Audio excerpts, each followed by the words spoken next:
Hey, what's going on, guys? Welcome to another Star Wars Dojo YouTube video today.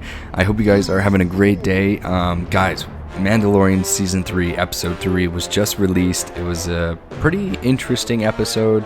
It was kind of seemed like somewhat of a filler episode, but it was still pretty good. But we're going to break it down, and I'm going to give you all my thoughts at the end. Don't forget to like and subscribe, and let's get into it.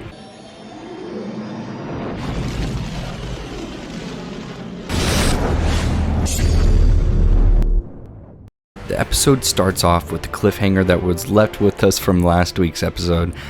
We get Bo-Katan asking the Mandalorian if he saw anything as they were coming up from the water, and he just replies that he didn't see anything, he just didn't know the water was that deep. They end up walking out of there and getting into her ship and flying away. As they're flying off, they end up getting chased and shot at by TIE interceptors. They go to Bo-Katan's planet and fly over her castle, and the Mando jumps out of the ship, and he gets onto his ship and he's getting chased by another TIE fighter, and we get this really cool dogfight scene, and he ends up destroying the TIE fighter head on. It was really cool. The Mando goes and helps and destroy the other TIE fighters chasing Bo-Katan, and Bo-Katan does this really cool 180 move with her ship, and she like destroys the last TIE fighter. It was pretty cool, not gonna lie.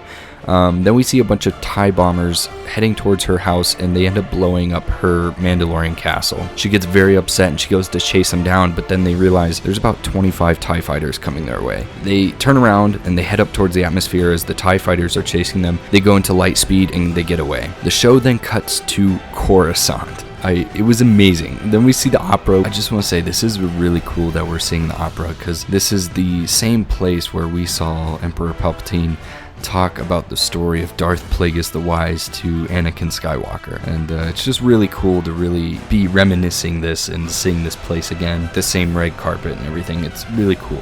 We get to see the scientist that was working for Moff Gideon. He's doing a speech about how he didn't know he was working for the wrong side of the Empire, and that the cloning was all his responsibility, but he didn't mean it to be used for bad. And it seemed kind of like a TED Talk type of speech. It was pretty interesting.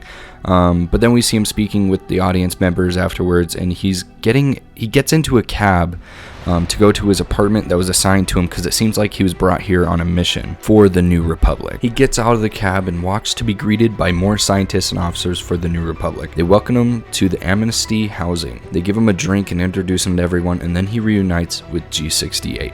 He is surprised that they trust someone from Moff Gideon's platoon. She explains that she has changed and that she wants to get along with him by showing him around later, and they end up talking for a while, but it's a lot of unnecessary dialogue. He ends up going to his room and he hears a knock on his door, and he opens it up and there's nobody to be seen, but then he looks down to find a box, and it's a box with a lot of Imperial travel biscuits inside. He later goes out with G68 and some sort of festival on Coruscant, and it's kind of just where they get to know each other more, and it's more character bonding development. Nothing much really happens, just more cool Coruscant views, which is cool. The scene cuts to another cool shot of Coruscant. He speaks with like this therapist droid about cloning, his cloning research, and it's kind of weird. It's very random. While the doctor is at work, he's then told that the New Republic will be scrapping and getting rid of the old cloning research. Then later we see G68 talking to the scientist about sneaking into the Star Destroyer ship dump to go get supplies that they would need to construct the cloning research program on their own. The scientist goes to tell G68 that they're going to follow through with the plans. We see the scientist getting ready, and he's convincing himself that he's not going to do it for bad, but he's going to do it for the New Republic. And we can hear in the background Darth Plagueis' theme song, and it sounds so menacing. It is kind of a hint that we might be seeing Darth Plagueis, or at least like a cloning version of him, which would be so cool. They sneak onto a train to get to the scrapyard. He finds out that G68 is the one who put the travel biscuits in his doorstep, and then we are interrupted by droids taking everyone's ticket. They end up freaking out, running down the train and jumping off. They get to the scrapyard and they break into the Star Destroyer to get to the medical supplies that they would need to create their cloning facility. He loads it up with the supplies as they hear a noise outside. They run back out the way they came, and they are soon interrupted and stopped by high beam light, and it is the New Republic soldiers. They say that scientist SL52 is under arrest. We see G68 walk around the corner, and it was a setup all along. She had faked him this entire time, pretended to be his friend, and ultimately screwed him over. The scene cuts to the scientist on a mind flayer table, and they're going to erase his mind, and they try to convince him that it's going to help him relax, but he knows the truth. He looks at G68 as she gives a cold, heartless glare back to his face.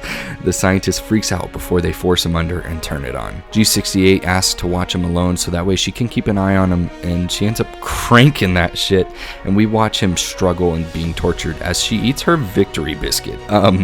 Anyways, the scene changes as we finally see the star of the show bringing Bo-Katan to the rest of the Mandalorians because her home was kind of just recently blown up. Paz Vizsla stops them as they're being let in, and they both technically say that they've bathed in the waters beneath Mandalore, but they don't believe them. So Din ends up bringing out the flask that has the Mandalorian water sample to prove that they actually went there. They go inside and they do find out that they did go bathe in the Mandalorian waters, and they declare Mando and Bo-Katan part of their clan, and Bo-Katan is accepting for some reason, even though she despises that clan. The episode then ends. It was a very weird episode, but it was also very good at the same time. I think Bo-Katan is going to use this clan to help her gain control of Mandalore by using the Mythosaur. She's going to use these Mandalorians to help her get to that Mythosaur so that way she can rule Mandalore.